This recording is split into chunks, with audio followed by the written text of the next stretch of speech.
coming up the sidewalk now. Saved by the Bell. Tardy.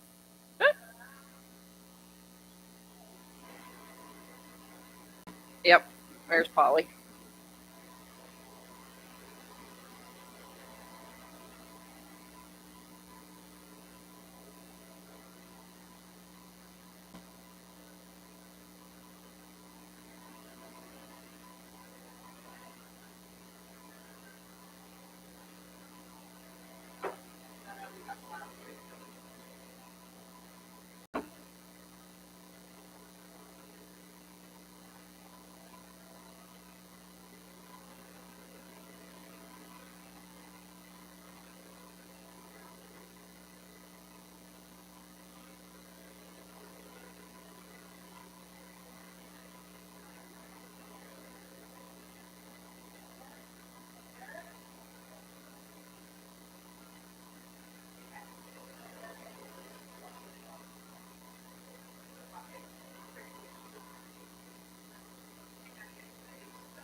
Let me get my breath. Good morning, everyone. Uh, I was pleased to see Lisa here this morning for Sunday school. Oh, and Arch is pulling in the driveway. I told Polly and Lisa, I said, I am late. Oh, so excuse me for tardiness, but I had a reason. Uh, we're still in Genesis talking about Abraham. This will be our last lesson on this. And I don't know if this is the way the author intended it. This is the way that I thought of it. Is let me read it and then I'll tell you. And it came to pass after these things that God did tempt Abraham and said unto him, Abraham, and he said, Behold, here I am. And he said, Take now thy son, thine only son Isaac, whom thou lovest, and get thee into the land of Moriah, and offer him there for a burnt offering upon one of the mountains, which I will tell thee of. Okay, the point I've got here, it says the point of the lesson, trust God even when your faith is tested. And the writer of this verse 1 used the word tempt. Well, he did not mean tempt in the way that we think of the word tempt. We think of the meaning of tempt. If you're tempted by something, you're tempted by something either evil or something you just don't need. Uh, Such as you're tempted to eat that extra piece of pie at Thanksgiving dinner. That's not exactly evil, but it's something that's not good for you. It's not something that you didn't need. It's just something you wanted. Uh, but that's temptation. Here, Abraham was not being tempted. He's been tested. God's testing his faith here. And so the purpose of this entire lesson is God's testing and how Abraham came out on the test. Uh, so if temptation, Satan is the one that tempts us, and he tempts us to make us fall. Then God tempts us to test our faith and to confirm or to prove our commitment. We've all been tested. We've all been tempted. Have you ever had to stop and think which it is? Am I being tested here or am I being tempted? You have to think, and what does God want me to do right here in this situation? So, uh, when we're being tempted or tested, either one, we need to look to God, pray to God, and ask Him, okay, what do you want? What should I do? And here, here it said here, Abraham is 100 years old, and God's testing him. He's telling him to sacrifice the very son that the Lord had promised him for 25 years. Okay, he said, but be like, what would your answer be? Like here it says, what? You want me to do what? You want me to take Isaac and sacrifice him? I waited for 25 years for him to be born, and he's the one that's supposed to produce all of these heirs, and you want me to sacrifice him. You think Abraham might have thought some of those thoughts?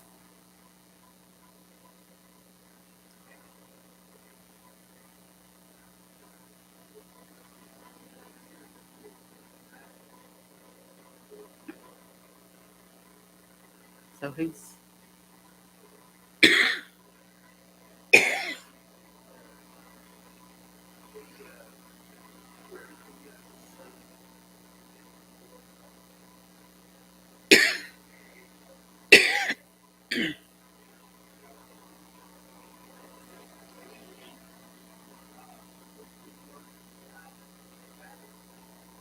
mm-hmm,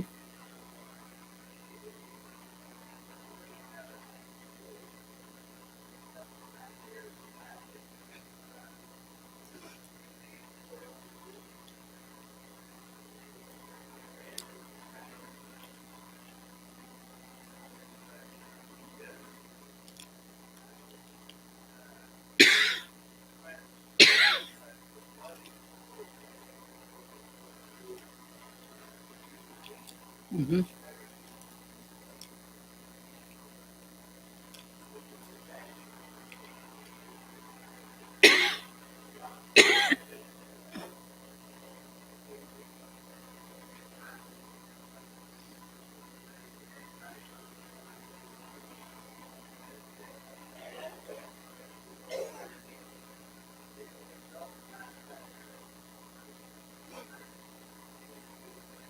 no,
right.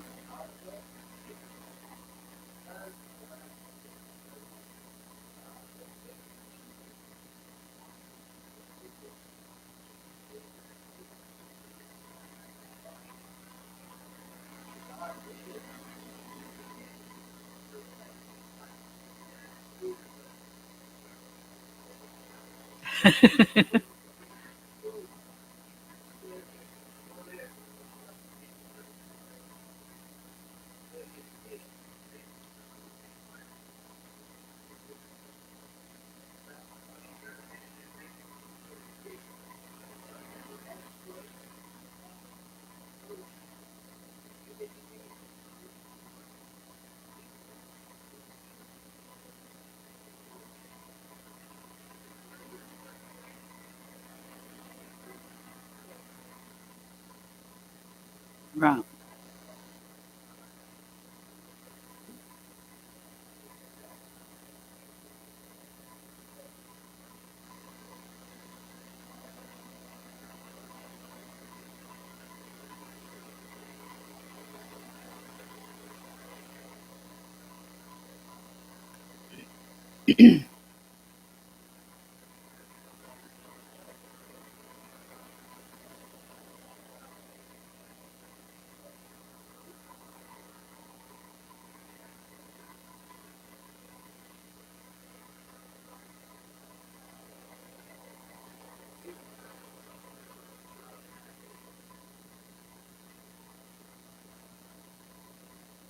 Mm-hmm.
Mm-hmm.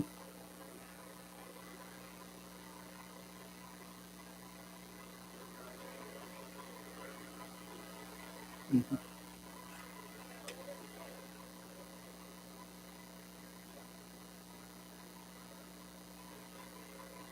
Mm-hmm.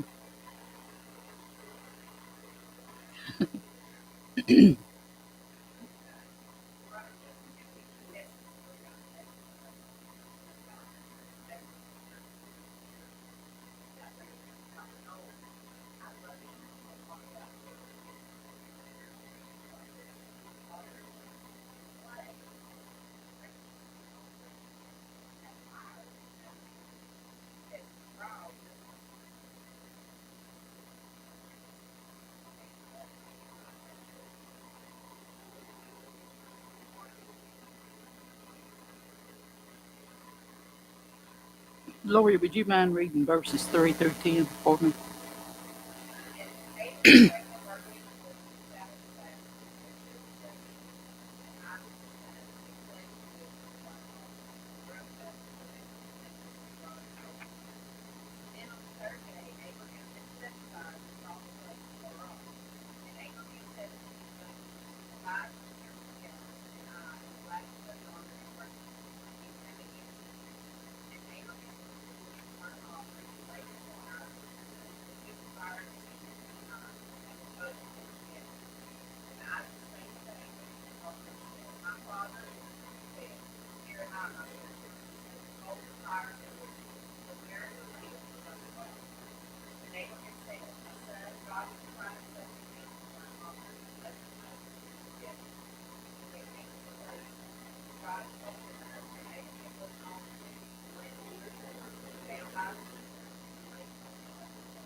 But we notice here that Abraham, the next morning, he said he rose up early in the morning.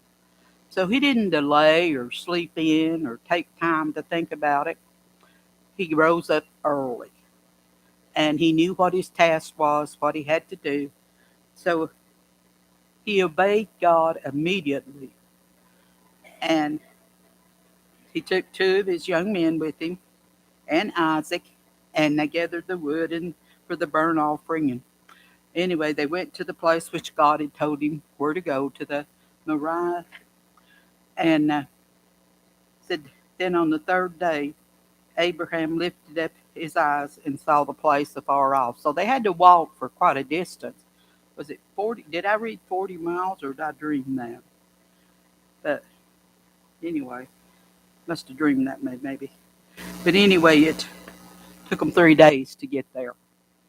And Abraham said unto the young men that was with him, said, you'd stay here with the asses, and I and the lad will go yonder and worship and come again to you.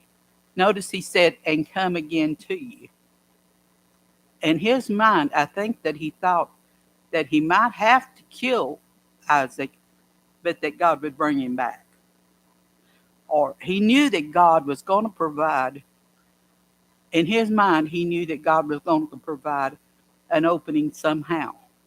He wasn't exactly sure how, but maybe that was one of his thoughts, that he knew that God could, God could bring him back. He could do it. God could do anything. And so he had the fire in his hand. He had the knife. And then Isaac spoke unto Abraham, and he said, behold the fire and the wood, but where's the lamb for the burnt offering? He's asking where it is, and here he is. He's laying on the wood. And Abraham had built an altar. He laid the wood in order, and he bound Isaac up and laid him upon the altar, upon the wood. And Abraham stretched forth his hand and took the knife to slay his son. He's got the knife in his hand. He's ready. But he's still trusting God because of what he has done in the past. It helps us have confidence in times of testing. So if you're close to God and you know God and you think about what he's done in the past, here's what it's saying, that he had confidence in God that he would take care of the situation, whatever it needed to be. And he could have stopped building the altar. He could have took Isaac, or he could have grabbed. There's lots of things he could have done. But he continued to do just as exactly what God was telling him to do. He had Isaac all spread out, and he had the knife up here ready to come down. And it says, surely Satan was hard at work planting seeds of doubt in Abraham. And probably saying to him, this is crazy. You can't do this. If God were for you, he wouldn't ask you to do this. Have you ever thought that sometimes? If God really loved me, he wouldn't ask me to do this. But that's why he's asking you. It's because he loves you. Offering, this is another point I couldn't wait to get to. The sacrifice of Isaac is often cited as a picture of God's sacrifice of his son, Jesus Christ. But it's not just a picture of the Father's love for us. It's also a picture of Jesus' love, who willingly laid down his life for us. Isaac had to know, as old as he was, that he's laying here, spread out on this altar, with the wood below him, and the knife. His father standing there with the knife like this, ready to come down. He had to know that he was about to be sacrificed. And he had to know that he was about to die. But it says nothing about him wiggling around, trying to get it loose, or trying to get down. He lay there, just as Jesus stayed on the cross. he stayed on the altar. And the angel of the Lord called unto him out of heaven and said, Abraham, Abraham. And he said, Here am I. And God saying, Abraham, Abraham, listen to me quick, don't move. Here I am. Uh, just stay, just but don't move. And he said, Lay not thine hand upon the lad, neither do thou anything unto him. For now I know that thou fearest God, and seeing thou hast not withheld thy son, thine only son from me. And Abraham lifted up his eyes and looked, and behold, behind him a ram caught in a thicket by his horns. And Abraham went and took the ram and offered him up for a burnt offering instead of his son.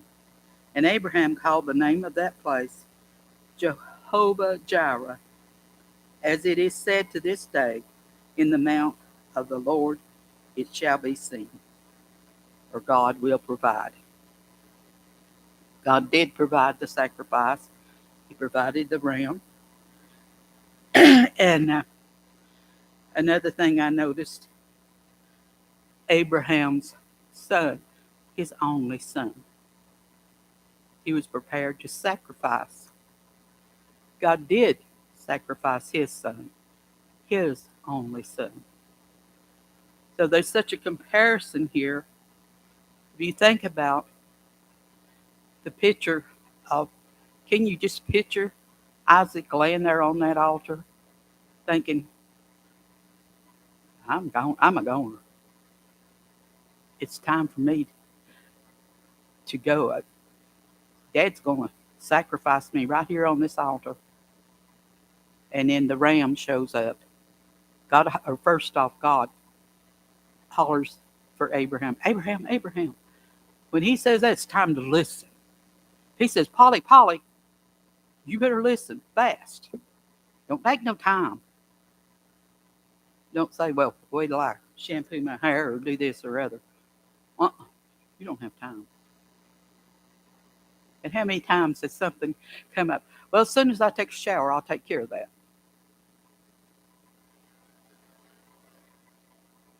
I've probably done that because I'm bad for that. So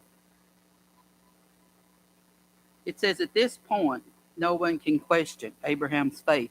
His faith, we've always heard about Abraham and his faith. Right here is a large place. There's a different spots in the Bible where he did use his faith when God came to him and told him to go and I'll show you on the way where you're going.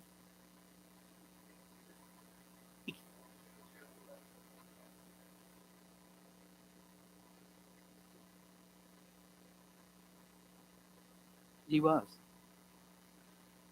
Wouldn't it be wonderful to be that close in contact? And there's no reason we can't be. Yes, we get in the way. Have you seen these old signs on the billboard sometimes? God didn't leave us. We left him. And he's still standing there waiting on us to come back and pick him up. So, don't blame God. God's there waiting for you. Then that's when the angel of the Lord, it says the angel of the Lord called unto him. And the angel of the Lord revealed that this was a test. Lay not thine hand upon the lad, neither do anything unto him, for now I know that thou fearest God. And the word fearest here does not mean that you're scared to death. No, it means reverent. You're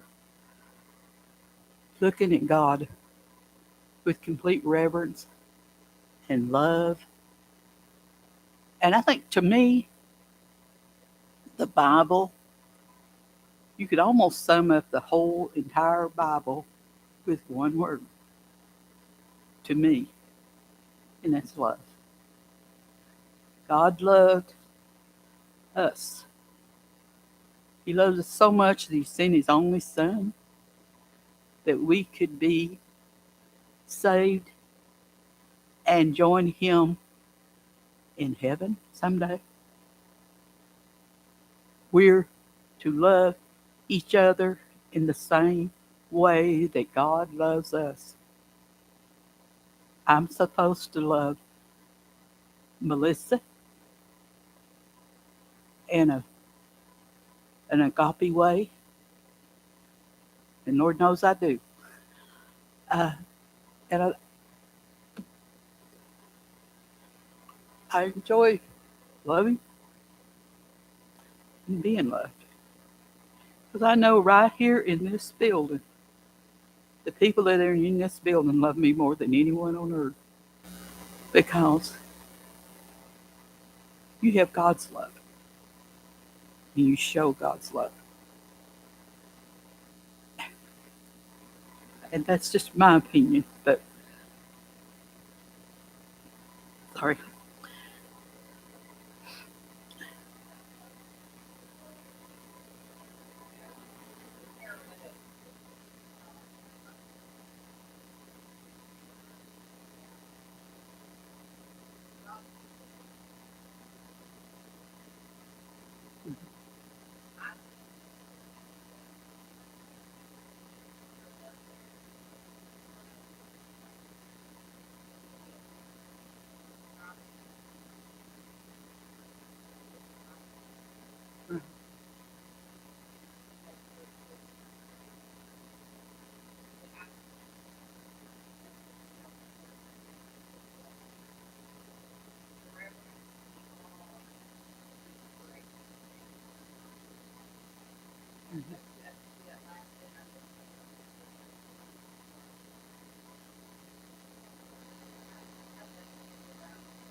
Mm-hmm.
Mm-hmm.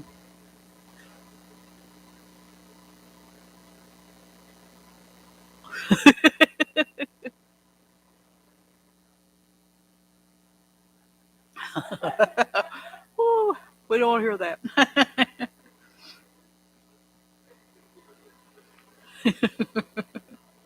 If she was a mother. The author says God will always provide. He may not always provide exactly what we want or provide on our timetable, but He will provide. And He provides what we truly need when we need it.